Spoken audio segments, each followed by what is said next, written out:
Good afternoon, and welcome to today's Side by Side with the Division of Mental Health, Developmental Disabilities, and Substance Use Services, Improving Our System Together monthly webinar. Before we get started, here are a few reminders about the webinar technology. Please make sure you're using a computer or smartphone connected to the internet and the audio function is on and the volume is turned up. Please be sure your microphone is muted for the duration of the call unless you are speaking or asking questions. Questions can be submitted anytime during the presentation using the Q&A feature located on your control panel. Questions will be answered in the Q&A box, as we will not be having a Q&A session today to allow more time for our guest speakers. American Sign Language interpreters and closed captioning options are available for today's event. The American Sign Language interpreters for today are Jeanette Steelman-Bridges and Susan King-Lanier. For closed captioning options, select the closed caption feature located on your dashboard. To adjust your video layout and screen view, select the view feature located in the top right-hand corner of your screen and choose the view that works best for you. Today's agenda topics include introductions and MHSU IDD TBI system announcements and updates. In recognition of Mental Health Awareness Month, our focus today is peer support services and recovery-based organizations, and we will have a panel discussion. At this time, I'd like to turn it over to Renee Rader, Deputy Director and Chief Operating Officer of the Division of Mental Health, Developmental Disabilities, and Substance Use Services. Thank you so much, Dina. Hi, everyone, and welcome to our May 2025 Side-by-Side webinar. I'm Renee Rader, and I'm the Deputy Director and Chief Operating Officer here at DMHDD-SUS.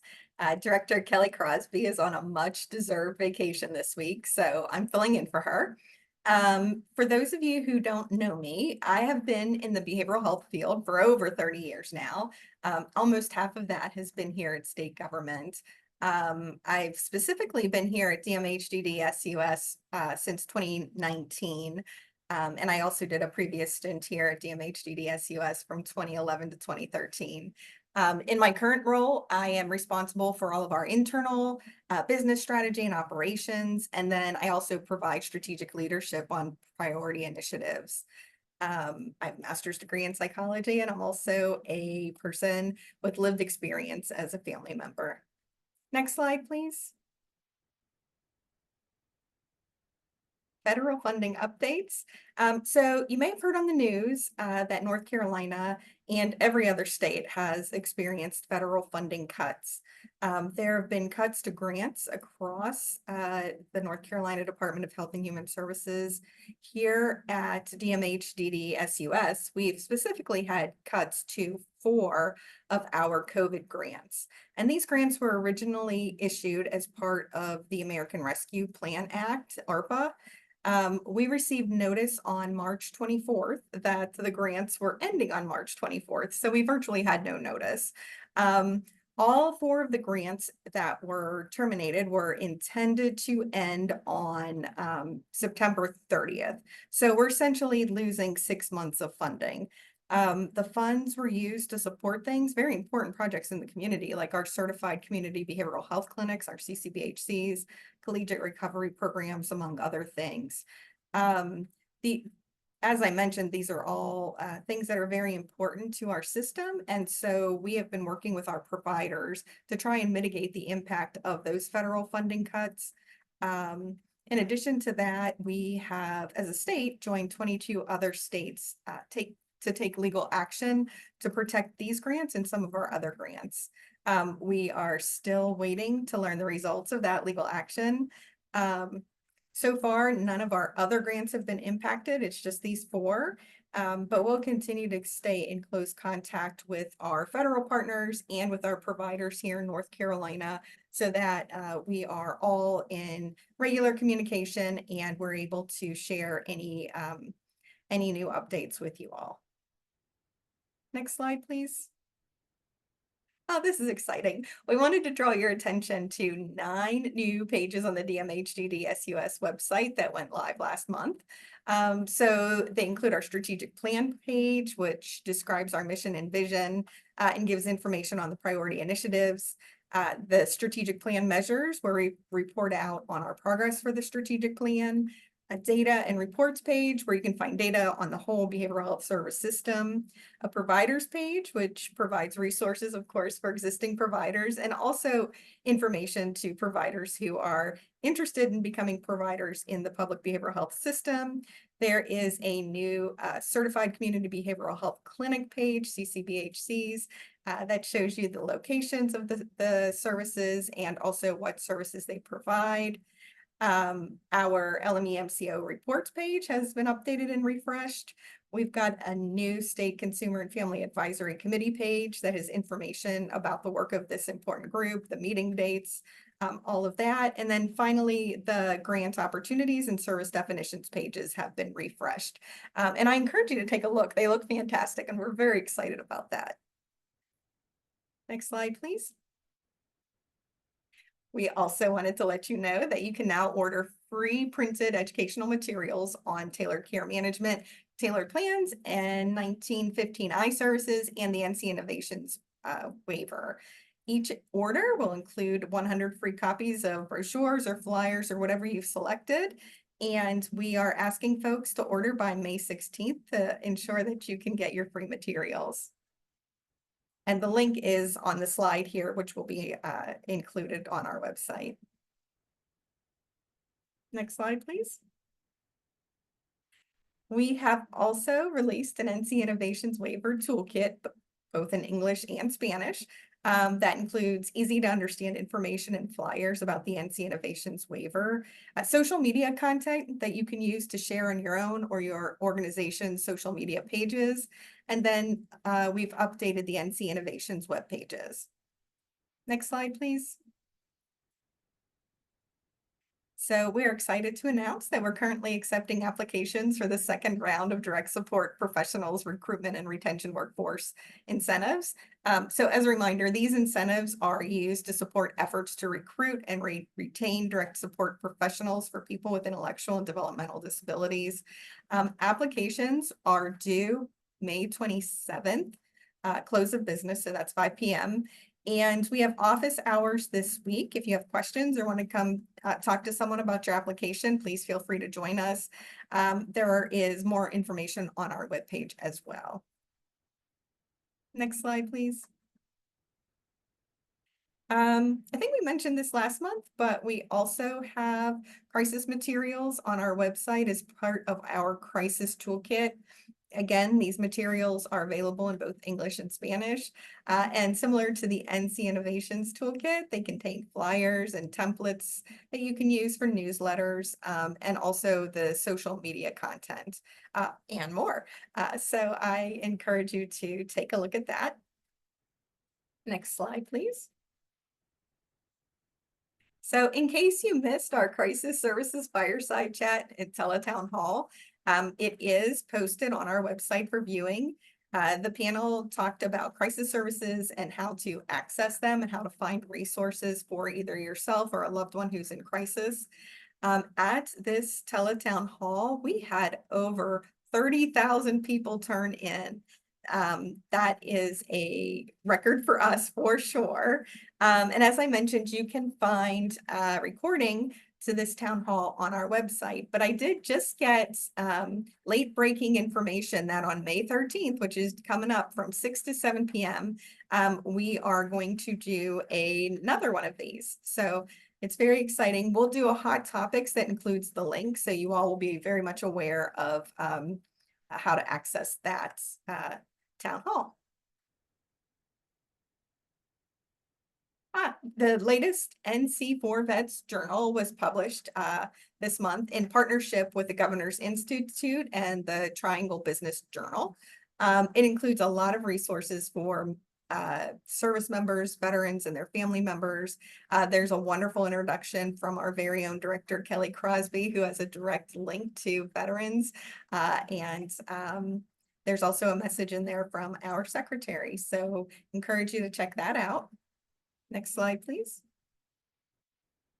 Inclusion Works is rolling out the 5-year plan to promote competitive integrated employment for individuals with intellectual and developmental disabilities. We did have a webinar last week on May 2nd.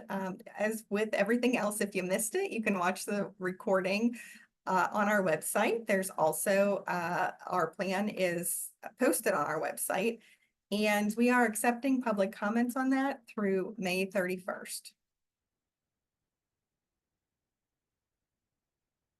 Next slide. Great. So if you are attending the Spring Eye to Eye Conference, please consider joining us on Monday, June 9th for a pre-conference session explaining our Olmsted plan and talking about the related initiatives. This will include panel discussions with DHHS leaders, with providers, and also with people who have lived experience. Registration information for the conference is here on the slide. And then my last slide, certainly not least, May is Mental Health Awareness Month, and we are asking to please consider joining the NAMI Walks North Carolina event on Saturday, May 17th at Perimeter Park in Morrisville.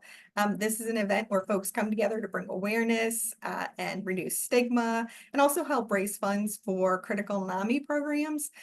If you've not attended one of these before, they are a great event. It's a wonderful opportunity to see other people who share the same interest and in reducing stigma and eliminating shame and bringing awareness to mental health.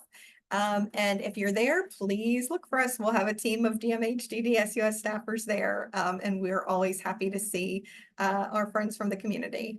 And I think that's my last slide. So with that, I will pass the floor to Jennifer Mead, who is the DMHDD SUS Director of Advocacy and Empowerment.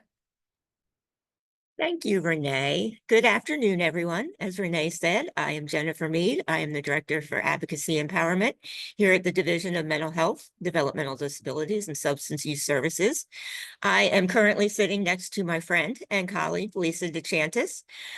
We are coming to you from not so sunny Philadelphia, where we are attending the National Council Conference. And we have been asked today just to talk a little bit about some of the peer support initiatives that we have going on at the division. Before I pass it over to Lisa, I did want to just take a second and say thank you and appreciate the certified peer support specialists who might be in the audience today. Hopefully there are some of you out there. You all have and do it very challenging work, and a lot of times you are underappreciated. So I wanted just again to say thank you and recognize that the work that you do is so important and so powerful. So with that, I will turn it over to Lisa, who's going to talk about some of our initiatives.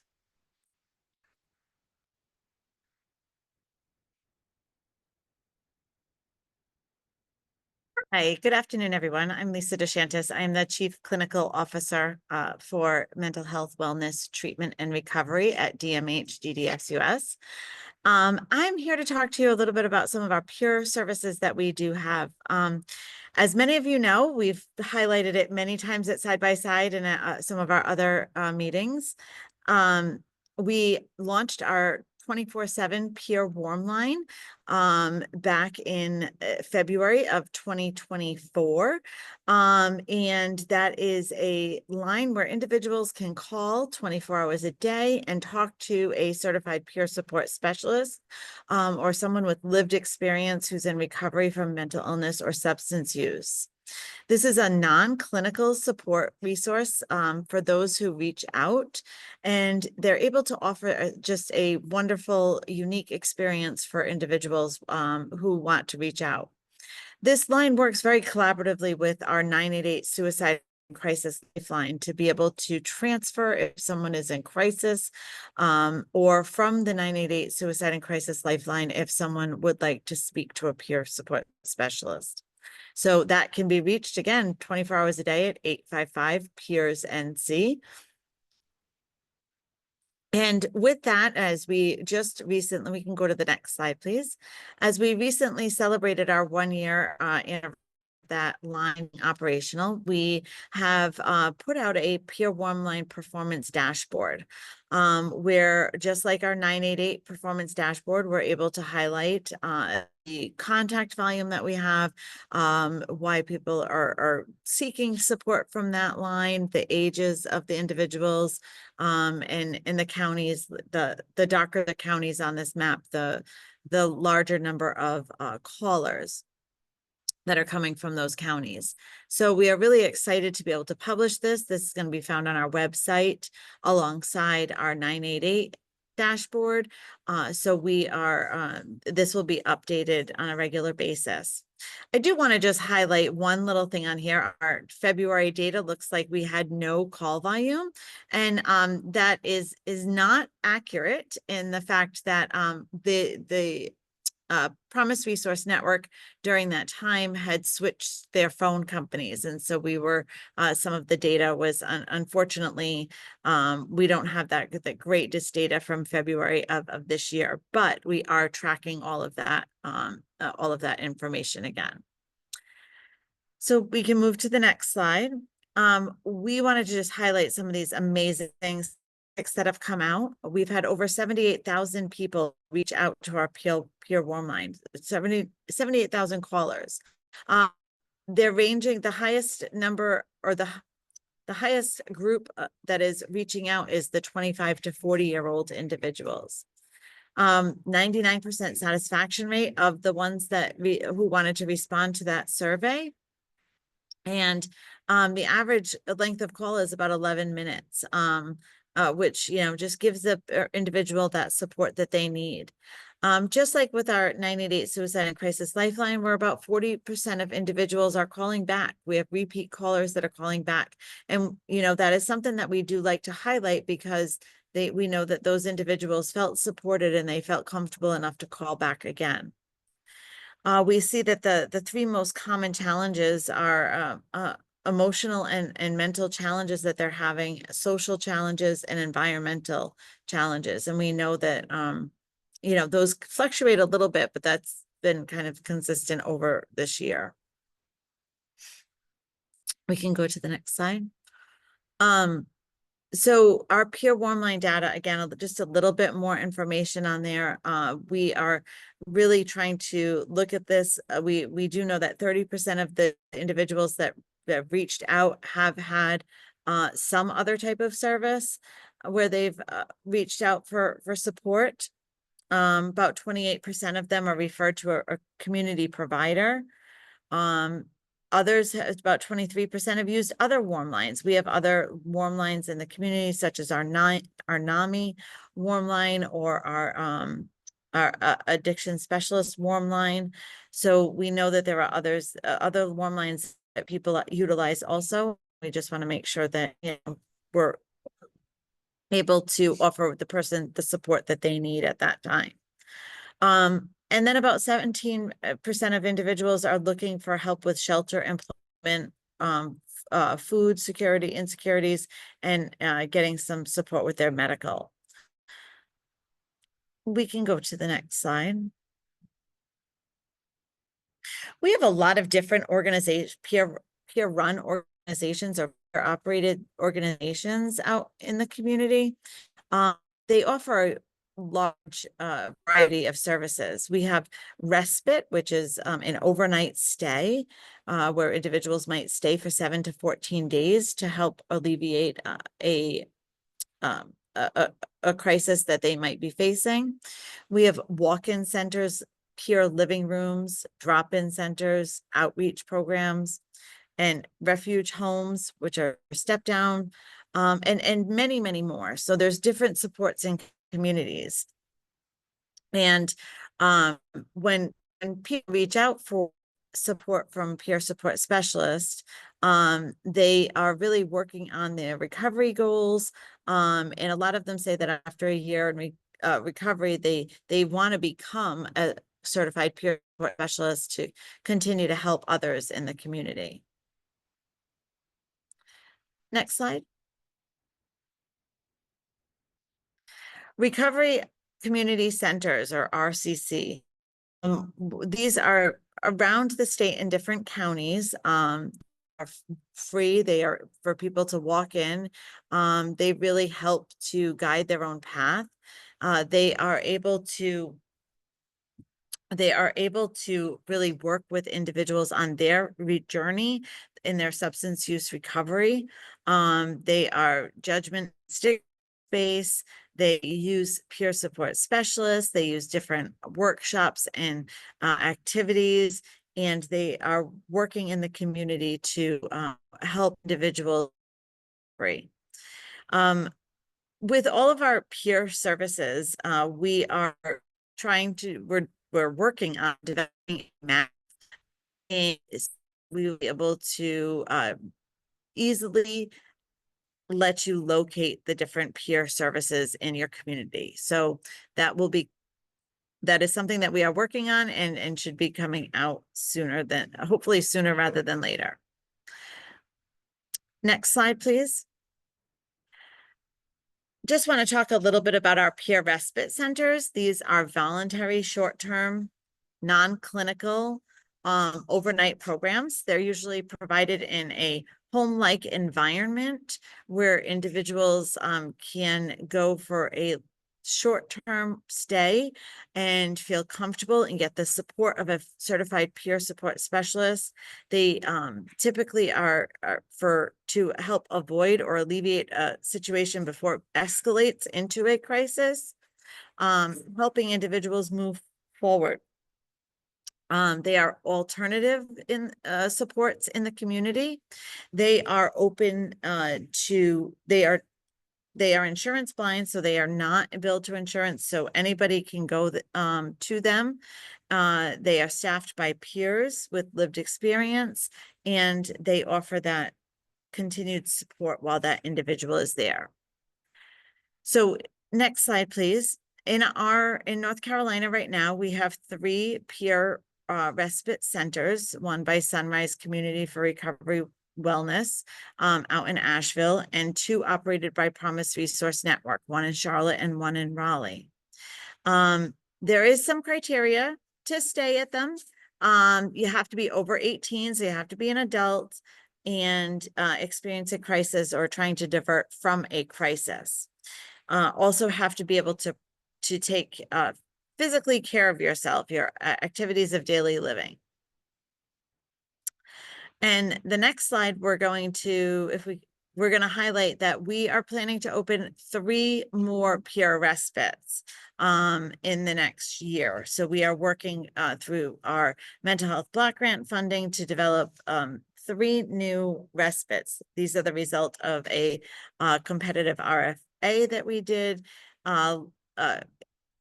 in late 2024, and we will be opening these in one in the east, one in the west, and one in the central part of the state. So we are excited to partner with Hope Mission, Love and Respect, and Promise Resource Network to open these additional peer respites. So more will be coming out about those as they become operational. And now I'm going to pass it back to Jennifer to talk about our peer workforce. Thank you, Lisa. I'm going to close out this portion of the webinar by just taking a few minutes to talk about some of the peer workforce initiatives we have going on. The first thing I'm really excited to talk about is our standardized curriculum. We are just about ready to stand it up and put it out there. You can see that we have the launch date set for July of 2025. I want to pause for a second and give a huge shout out and thank you also to our standardized curriculum committee. This is a cohort of peer support, certified peer support specialists who have spent tireless amounts of time building this curriculum and making sure that it meets the high standards that we expect. And they've just really done a phenomenal job to bring this thing across the finish line. So thank you. We will also have an in-person curriculum that's set to launch in September of 2025. I'm going to go to the next slide for quickly, and then I'll bounce back, but I want to talk a little bit more about the peer support curriculum. Like I said, we're going to launch it in July of 2025, and then the in-person piece will be in September of 2025. We are currently doing beta testing of the online course to make sure that it's working well and that it is very user-friendly. In the summer, we are going to put out applications for trainers to train the curriculum. There will be many announcements about that if folks are interested. And then really excited about a video that we are putting together that is going to show a little bit more about the curriculum, what you can expect, what all is included, and a little bit about how the curriculum will operate.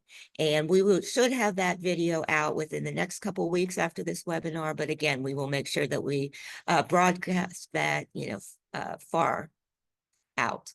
If you can go back to the previous slide, please. All right, some other things that we are working on currently. We are looking at updating the peer support Medicaid service definition to help clarify and ensure that CPSS can supervise other peers. We're also working with community colleges to build new peer workforce preparation classes. Those would things be like Employment Skills 101, resume building, just to help support certified peer support specialists in their job searches. And then we also support the Connections app, which is a free peer-to-peer mentoring app that certified peer support specialists can go on to communicate with each other and provide support to each other. All right, 2 slides, please. So those were the things that we are currently working on, our future initiatives. And again, I just want to quickly pause here so I don't forget, but I do want to say that, we certainly don't do this work in a silo, nor do we want to. We currently have a North Carolina Certified Peer Support Specialist work group that has given us incredible feedback and support and guidance on the things that we do. And then we also have the the Certified Peer Support Specialist Advisory Committee. And many of you are on that committee.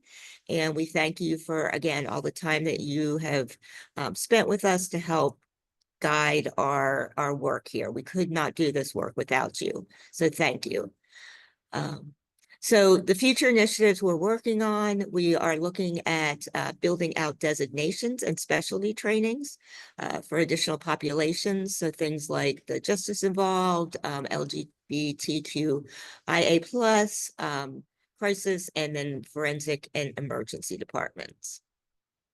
We're also working to create an intellectual developmental disability and traumatic brain injury curriculum by June of next year, so 2026. We've already begun meeting with the IDD and TBI experts in the community to discuss what this curriculum should look like. We are also looking by next year, fall of 2026, to stand up a peer supervisor training. So to give supervisors of certified peer supports additional training and education on how best to support peer supports in their agency. And then finally, we're working with UNC Behavioral Health Springboard to offer job search supports for peer support specialists. Next slide, please. And now I will turn it to Charles Rousseau for a very exciting panel discussion. So looking forward to it. Thanks. Thank you so much, Jennifer. And hello, folks. Happy Mental Health Awareness Month. You got to hear about a lot of the great work that we are doing to get accessible information out into the community and to build a system in North Carolina that centers the value of peer support and peer recovery organizations. And now that you heard about some of that stuff from a policy perspective, we thought, what would be better than bringing some people who have actually lived this to talk about it with us. So I'd invite all of our panel members to turn their cameras on if they haven't already, and we will proceed with a panel discussion where we will be talking about people's lived experiences, connecting with peer support specialists, some of the differences between the kinds of places you can go to receive services from peers. And we've got leaders for those organizations present here today to talk about it from a wide range of perspectives. Perhaps most special of all is that we've got people who have used these services, who have agreed to be a part of this conversation, to talk about what that experience was like. And our goal here is to really humanize, put a human face on all these ideas that we're talking about. Because core to the value of peers is that there's nothing more powerful than that human to human connection. So we'll be exploring that together. I'm going to shut up and pass the mic to some of our peers. I would invite folks to introduce yourselves. You'll see these slides. And Sharia, I hope I'm pronouncing your name correctly. I'd ask you to introduce yourself first, and we'll just progress as we move through the slides. When you introduce yourself, if you could give us your name, your pronouns, the organization you work for, if that's applicable, and one word that you would use to describe peer support. So your name, pronouns, organization, and one word to describe peer support.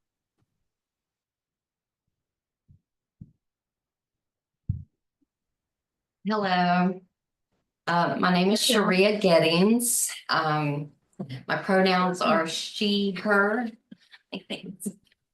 She, her pronouns. The organization that we work for is Sunrise Community for Recovery and Wellness. We're a program within Sunrise called the Blair H. Clark Respite Center. I'm the Respite Center coordinator here, and one word I would use to describe peer support is authentic. My name's Danielle. I have she, her pronouns. I work at the Blair H. Clark Respite Center. Like she said, it's a program inside of Sunrise, and the one word I would use to describe it is multifaceted.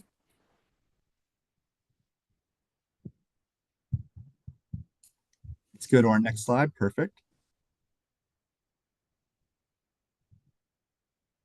Henry. Hi, I am Henry H.R. Eberly, self-published author, visitor, and volunteer at Blair H. Clark Respite House, as I call it. My pronouns are he or they. And the organization, the one word I would use to describe peer support is awesomeness. The organization, the secondary organization would be Domino's Pizzeria. Hi, I'm Brett Kravitz, and I'm a customer here at Respite. My pronouns are she, her, and the one word to describe it would be camaraderie. I really like coming here because I, get to talk to people. That's all I got. I don't want to mess up the flow here with intros, but I just absolutely love that y'all are all together. That says a lot. Talk about camaraderie, right? That's so great. Thank you. Let's get our next folks. And I look.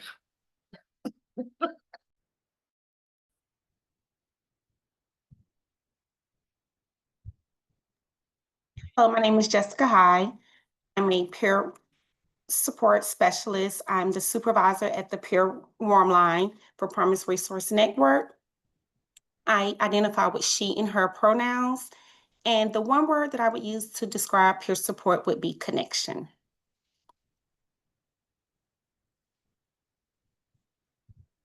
Hi, my name is Beth Amar. I'm a peer warm line caller, and my pronouns are she and her. And one thing I would say about the warm line is that it's open. Like there's openness. That's how I can describe it. Love that. Thank you.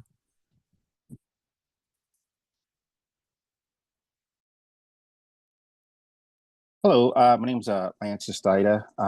My pronouns are he, him.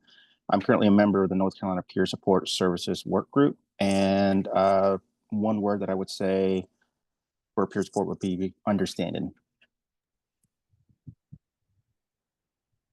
Hello, I'm Karen Russell. I'm the director of the Hope Center, which is helping others persevere.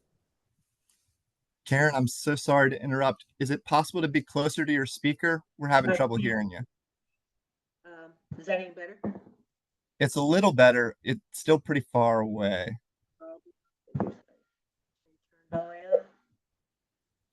I'm not getting the audio very clearly. I'll try to speak up a little bit. That way you can hear me. Is that any better?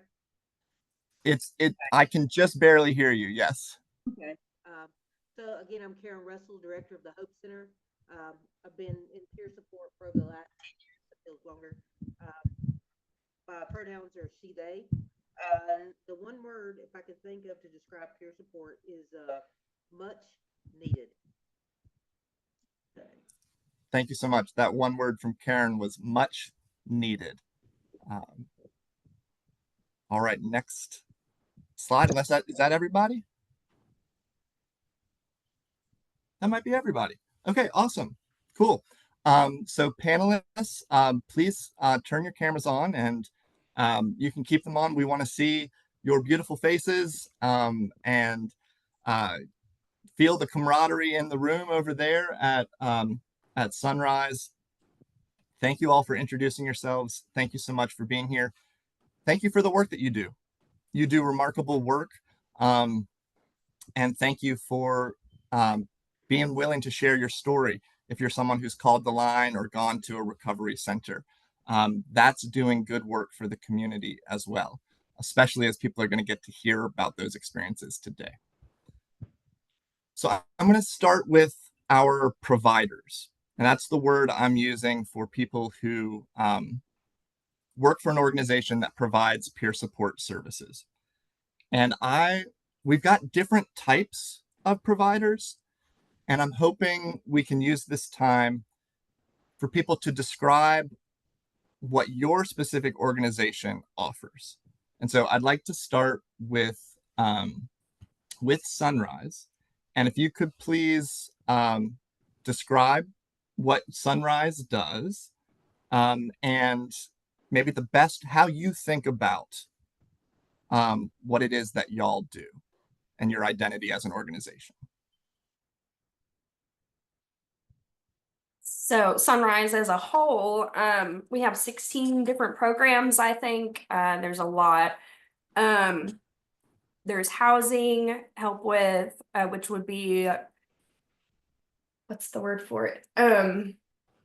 It's housing support for halfway housing. So they're able to pay like maybe 2 weeks at a time. After the flood, they're supporting their members that they've already had.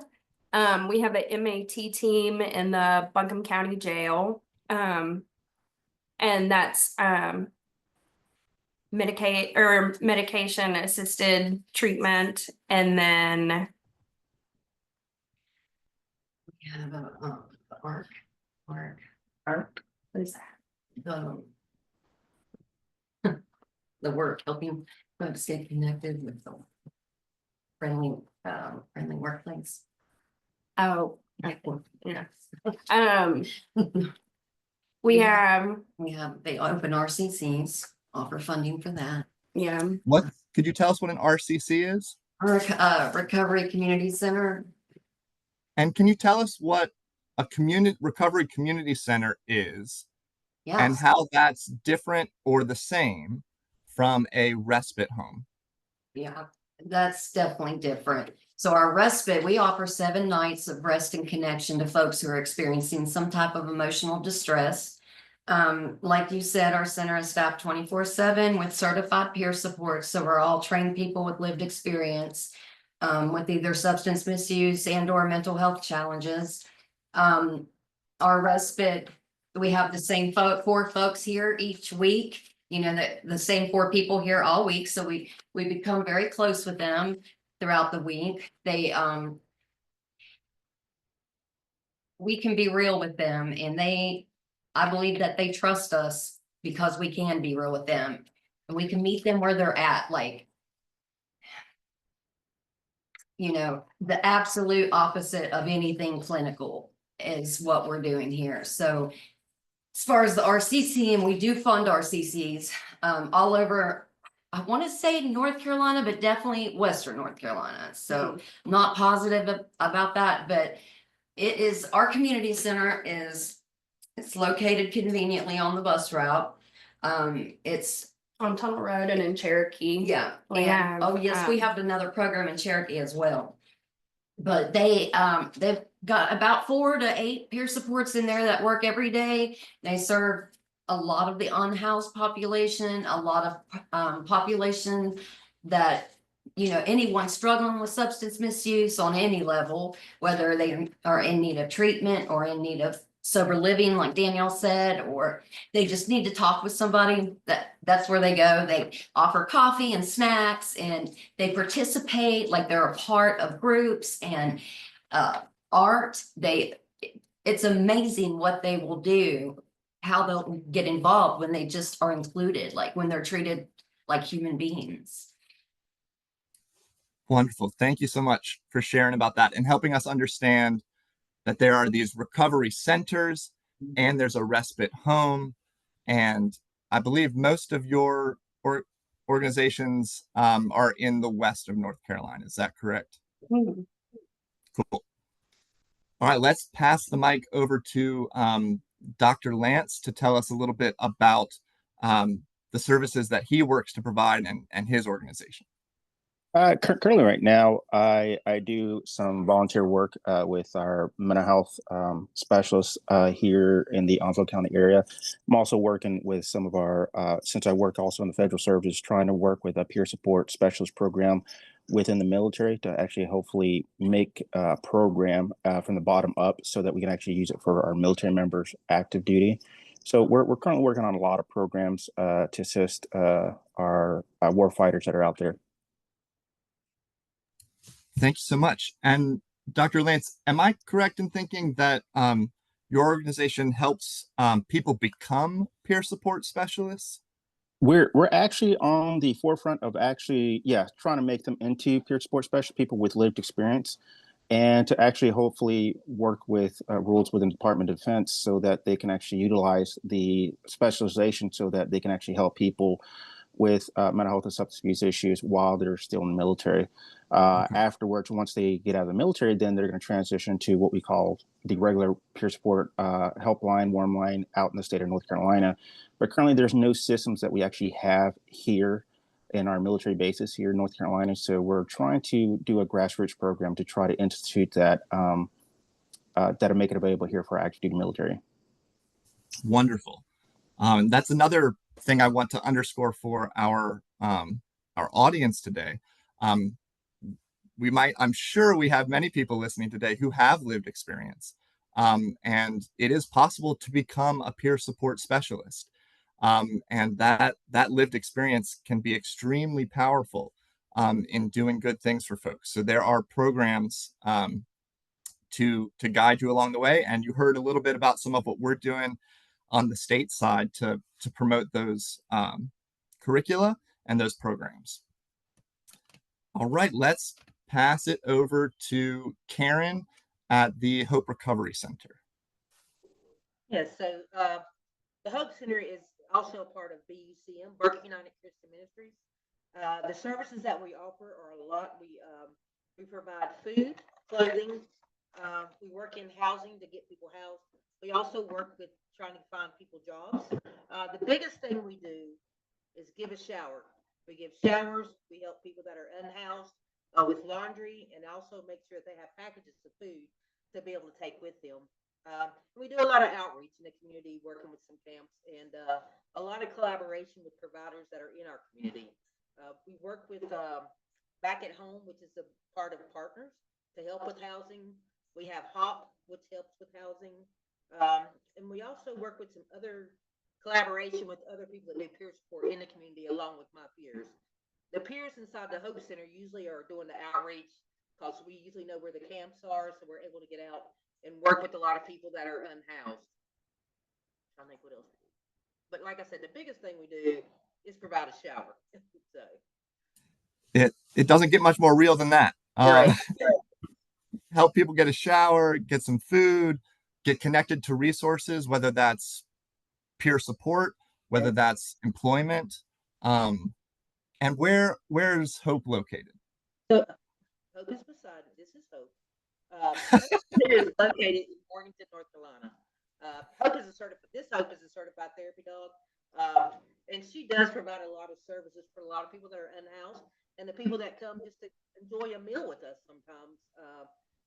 And having her around makes a huge difference. I know that for a lot of people. Yeah. I tell people if somebody's not to talk to me, they'll talk to her all day long. And you said Morgantown for Morganton. Good gracious. I'm not native, y'all. We are recipients actually of Sunrise as far as the RCC. Okay.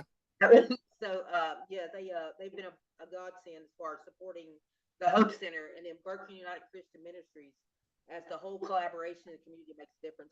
We also do financials for people that are maybe electric, water, whatever, for bills, and also they help with rent. So Wow. we try to That's cover the whole community. That's amazing. And it's awesome to see the connections that exist across communities here in our Brady Bunch of squares today. Thank you, Karen. I'm going to pass it over to Jessica and Promise Resource Network. Yes, so Resource Network Warm Line is a 24-hour non-crisis mental health support service that allows individuals the space to connect with the real peer support specialist, someone that has lived experience, someone that is willing to listen to them, someone that is going to just be there for them in that time of need. PRN, Promise Resource Network, also has various other services as well. 2 respites, one in Charlotte, one in Mecklenburg, opening a 3rd one this year, currently in Concord, North Carolina. They currently operate recovery hubs centered around the 8 dimensions of wellness, which are social, environmental, physical, emotional, intellectual, financial, occupational, and spiritual, if I didn't name that one. So quite a bit of services at PRN. We also offer community inclusion in 9 counties, which are peer-run supported employment services, which is an alternative to IPS services.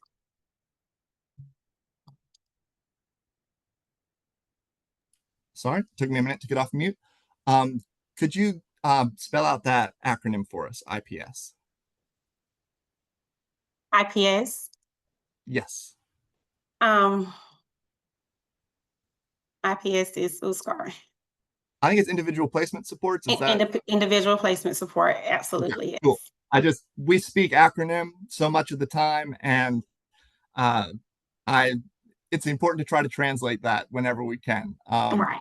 Absolutely. And Jessica, what is a warm line? Folks might see that and not necessarily know, like, what does that mean exactly? A warm line is pretty much a call center, a line that you can call and connect with a warm voice, someone that has lived experience, someone that's going to be there to listen to you and just help you get through whatever it is that you're dealing with. And sometimes it might just be being there, someone that's just there for you, someone in that time of need that, you just need someone to know that someone's there. So. Absolutely. Well, on that theme, thank you, providers, for telling us a little bit about your organizations. I'd love to talk to some of the folks who've connected with your organizations. And Beth, I'd love to pass the mic to you to share, anything that you might want to about yourself and what it was like to get in touch with the Peer Warm Line. Well, quickly, I've lived in North Carolina for 3 years because my fiance tragically passed away 3 years ago. And about a year ago, I got connected with the Warm Line. And about myself, I'm a big Disney lover. I'm a person that has struggled with mental illness basically my entire life. And my therapist recommended PRN. And am I allowed to talk about it? Like, okay. Whatever you feel comfortable sharing. It actually makes me shake a little bit because like it gives me like such warm feelings, and I'm not just saying that. Like, I'm a type of person that doesn't tend to gravitate towards others socially because of my autism and because of other feelings that I deal with. And I've had nothing but warm line experiences with people. Like, no matter if I'm struggling or if I'm having a happy day, because I don't have a lot of supports, I have someone there to listen to me. I have someone there to cheer me on. I have someone there to understand where I'm coming from 90% of the time because they've been there. And that's huge. I've found other warm lines that aren't like that. And it's so huge to have. I can call, and no matter what person I get, I feel comfortable with that person. And there's a lot of workers on PRN. And yes, I admit I call daily because it gives me something to look forward to throughout my day. And it also gives me something when I'm struggling to help me get through it. And That's I'm so so powerful. thankful. I didn't mean to so beyond interrupt you. Please keep going. I'm just so beyond thankful for the organization, for all the workers, everyone that works so hard throughout every day, and whoever started this line to help people like me and help others that are struggling and that need human connection. That is so powerful, Beth. Thank you for your words. I got goosebumps when you were talking. I so appreciate the significance of what you're sharing, and I am sorry for the loss of your fiance. And I'm so glad that you have this connection. And if I remember correctly, you can call this Peer Warm Line 24/7, right? Any time, any day. Every 2 hours for 15 minutes at a time. Okay, cool. That's awesome. Thank you so much, Beth, for sharing. Thank you. Let's pass the mic over to Henry and Brett. If each of you could do the same, just tell us a little bit about yourself and what motivated you to reach out and connect with Sunrise. Thank you. Sure. If you want, okay. All right. All right. So you want to know the good, the bad, a little of both? Whatever you feel comfortable sharing. You mentioned earlier, I think maybe you work at Domino's and you're also a volunteer now. You're not just someone who visited Sunrise, but now you're a contributor, you're a participant, you're a part of the community there. So maybe a little bit about what I it was think, like when you first went. I think we should clear up the volunteer portion. You Oh, see, cool. the kind of volunteering I did wasn't actually for the Sunrise Community for Wellness and Mental Recovery. It was for a farm in the state of Tennessee. It was literally the best volunteer experience I've had because, as I'm sure many of you might or might not know, I love animals. They are my first and right now only. And You have volunteered with Sunrise picking up, doing cleanup days. yes, there's this also this is the second portion. Nature, animals in the wilderness are paramount for me.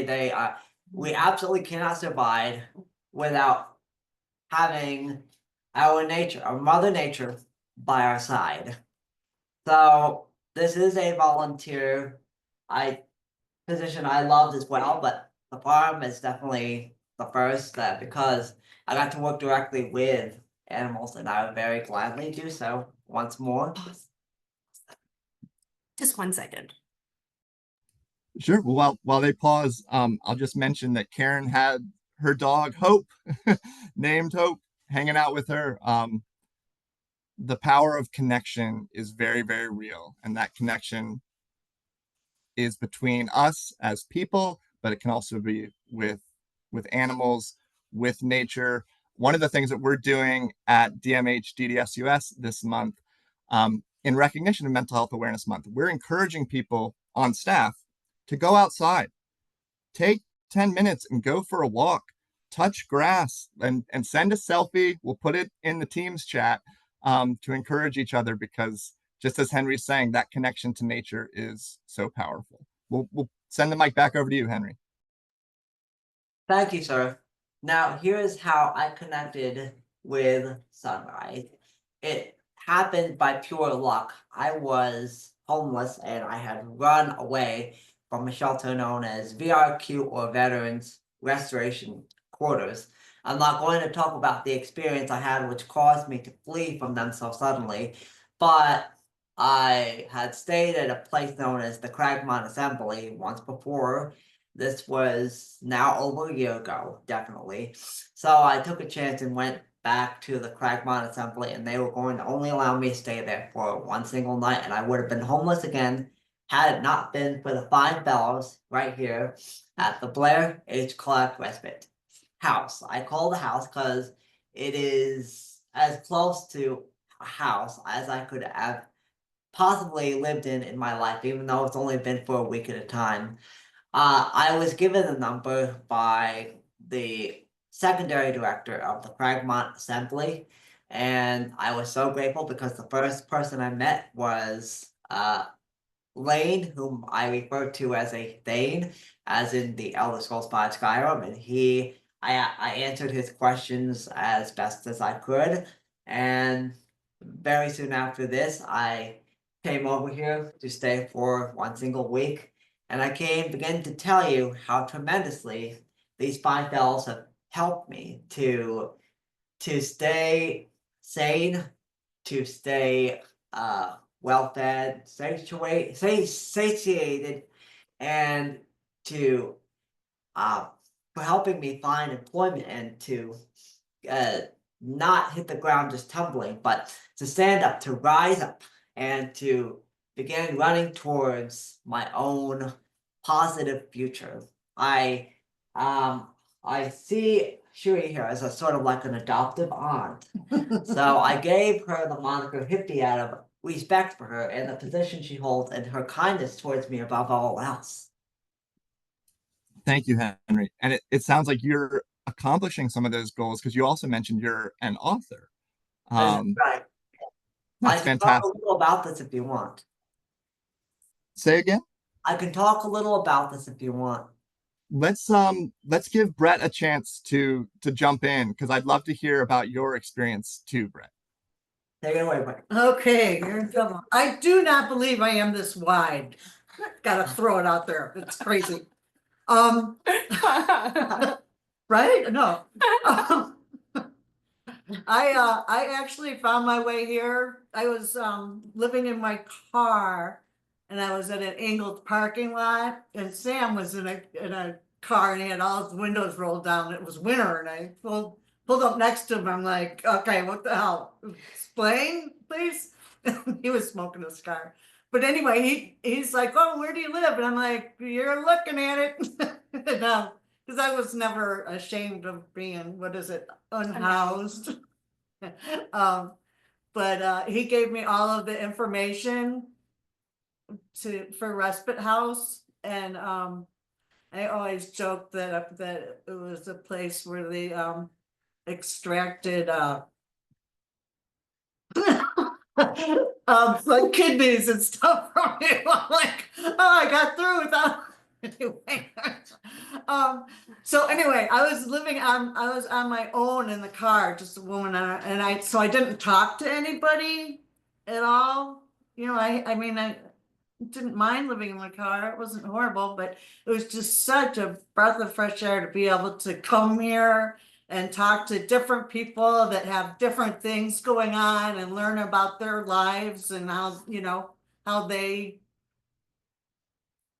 survive and the different routes that they've taken.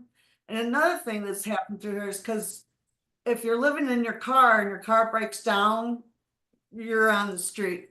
So they gave me a couple of numbers to call, and one of them was the one that did car mechanics through Hobbs, and they didn't do anything. You had to like be involved with 5 different institutions, and they only got like 2 tickets a piece for clients of their. It was crazy. So then I called Garage Gremlins, and they are awesome. They're awesome. They fixed my car. It was beautiful. And then and you know, and then it's just you just drive away with the car working and it didn't cost anything. And then what's even more is that after I have an apartment now, but after I got my apartment, I got a call from them and they said, because I had told them that my car was doing really bad. And after the hurricane, it just kind of, yeah. But they called and asked me how I would like a car. And I'm like, yeah, I'd love a car. How much? And they're like, oh, no, it's nothing. What? They gave me a car. What? Wow. That's incredible. So I know. They gave me a car. They came, they towed my old car away and took it to a salvage yard, got a check for it, gave me the check, and got a nice little Honda out of it. That's beautiful. And it sounds like the connection with Sunrise has That's what I was gonna led you to say. all these other connections. And Right.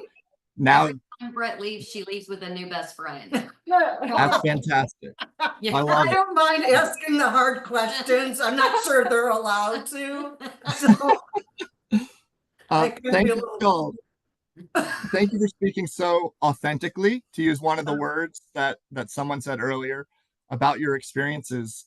We've got about 15 more minutes to talk together, and I want y'all to be in conversation with each other. And so feel free to just kind of jump in. But if there's anyone here listening who's hesitant about reaching out, either calling the Peer Warm Line or hesitant to visit a respite center or to get help just in any kind of way, what message would you want to share with them? I'm gonna let whoever wants to dive in take All right, I'll dive in. It's really a very safe place. I loved it here. I didn't get a good dog and I can't come because I have a dog. But there's 4 rooms, so it's only 4 people at a time. They're locked by code, so you know, all of your things are safe. You don't have to worry about anything. They don't harvest organs here. Just That's very good. That's very important. it's important because I mean, I got the information out of a grocery store parking lot, you know. So I wasn't I'm glad we can like get you this some is good a information stranger. here. Don't stay with me for 7 days. But it's all perfectly above board. Good, good. Let's, Beth, I saw you wanted to dive into what you would say someone who is hesitant to reach out. Yeah, I would really tell anyone that is hesitant to reach out, especially to the Promise Resource Network, that you're dealing with individuals that really do care and they want to help you. As an example, I've called another warm line once and I was having a panic attack and they said, just breathe. And that's all you have to do is breathe and you'll be fine. And that's not what happens with the Promise Resource Network. I'm constantly brought with I feel like I'm in the same room as these people. I feel like I'm constantly like that I know these people, that it's like, I know it sounds cliche, but like that it's kind of like a family eventually, like once you get to know them.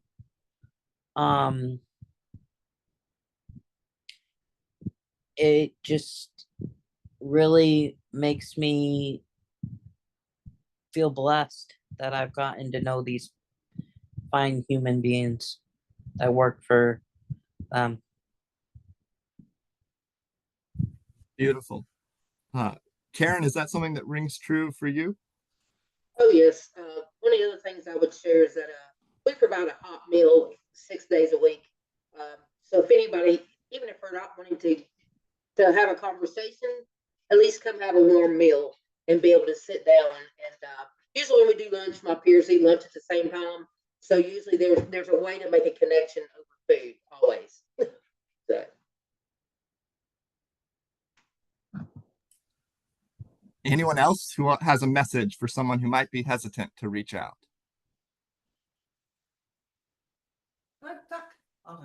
Thank you. Now, if you want to rise up and be on your own feet, at least if nothing else, Blair H. Clark Respite will actually help you find a job. With me, they helped me gain a position at Domino's, which is a very prestigious company, might add, with very good employment benefits. And they have my novel series, Sky Fighters and Howdy Punchers, on display right here on the shelf for those who like to read. Very good.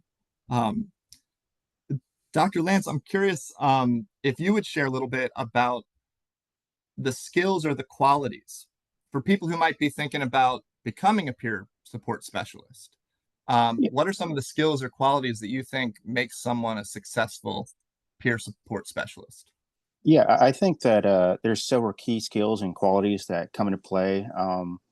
It's actually a role that blends personal experience with learned techniques to offer meaningful support. And I think one of the biggest thing is we can look at it shared lived experience. While not strictly a skill, it's having a personal experience with the challenges of the individual that someone's facing. It creates an immediate bond and understanding that can be incredibly powerful for each other. And also a next one would probably be empathy. And it's the ability to understand and share the feelings of others, which is very paramount when we're talking about what is required for a peer support. I see Jessica nodding big time. Anything you would add, Jessica? Yes, I would definitely agree. Empathy is one of the main points. And just wanted to say something to kind of piggyback off of what Beth was stating. At the warm line, we don't have callers that just call one time or two times. We have callers that call every day. They call numerous times a day. And we make that connection with them so that, we want them to feel that connection. We want them to know that we are here, like she said, and that we do care. And this is my first time actually meeting Beth. So I just wanted to say hi, Beth. We've spoken for over a year or so. So I'm so grateful to put a face with you as well. So thank you so much. I appreciate you. How cool is that? That's so fun. We've got a few more minutes. It is Mental Health Awareness Month, and we want more people to be aware of peers.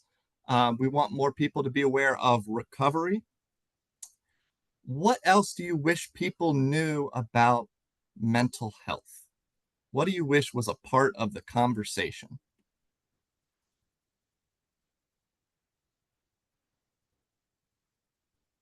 For me, that it's not just a straight road.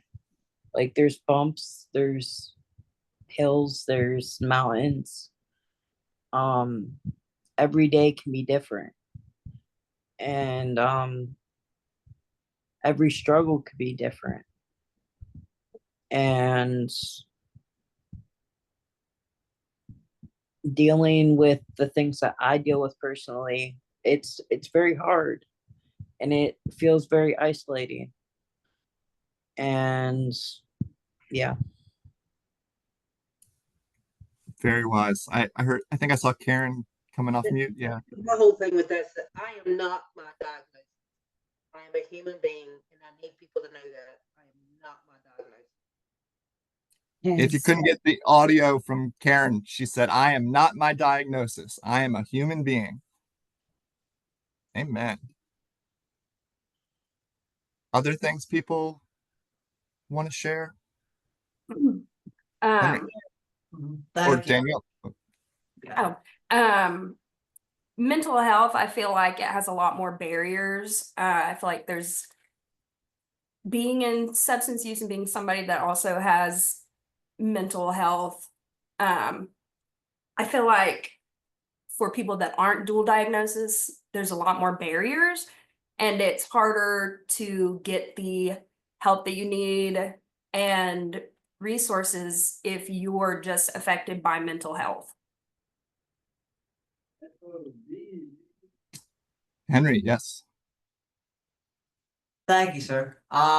For mental health, beware of discrimination. It is, I would say, on the mention of barriers, is the biggest barrier anyone will ever face. And perhaps even more harrowingly than this, beware of people who try to talk to you about deep emotions and feelings, including love and affection, because, you know, feelings, discussions about this can technically be a lie. So just something, and also beware of verbal abuse, because there are people who will try to take advantage, to exploit, to abuse, but just beware of those, and remember, there are good people among the terrifying ones. Thank you, sir. Yeah, Henry, what I'm hearing there is we have to be careful about stigma. We want to eliminate stigma, and the way stigma prevents people with mental health challenges or substance use challenges from getting the help and the support and the acceptance that they deserve. And then the other thing I'm hearing is that it's important to have healthy boundaries. That when we think about mental health awareness, you know, we all have to have healthy boundaries in our interpersonal lives and with our workplaces and our families, and that's an important part as well. Lots of wisdom on this call. I so appreciate the range of perspective. I've found this a really gratifying and frankly moving conversation. We are now, I think, just about at time, but there's probably a minute or so if there's any final reflections that someone wants to share. I think for the group that's all together, maybe you can nominate one spokesperson and we'll give everyone a closing thought before we say goodbye. I'm going to start with Jessica, and then I'll pass the mic to different folks. Want to let going with and I know that it's always someone there. If you feel like you just need to connect with someone in any type of way, please feel free to reach out to the Promise Resource Warm Line, and we will be able to support you. Thank you so much. And Beth is next to you in my Brady Bunch square, so I'll pass to Beth. That, like Jessica said, there's the Promise Resource Network Warm Line, and that they are genuinely a great group of people to help you understand that you're not alone. Thank you so much. Passing to Karen. You know, I feel like I have to say that there's always hope. So Don't give up. Love it. Over to Dr. Lance. I'm just going to reiterate what Karen said. There's hope for whatever you think your deepest, darkest hole that you built. There's always a way out. Thank you. And finally, Sunrise community. What's your parting word? Um, Come on down. I love it. Come on down. The water's fine. If you need any help with resource navigation, a week at respite, we can try and help with any goals if anybody's trying to meet. Awesome. There's evidence of that here with Brett and with Henry. We're at time. Thank you for sharing your story and your perspective. This was an honor, and I will now let my colleague close us out. Thank you, Charles. The recording and presentation slides for today's event will be posted on our community engagement and training webpage. There will be a brief survey following today's webinar, and we'd appreciate your time completing it. Our next side-by-side with DMH-DDS-US is scheduled for Monday, June 2nd from 2 to 3 o'clock, and we look forward to seeing you then. This concludes our webinar for today. Thank you for attending.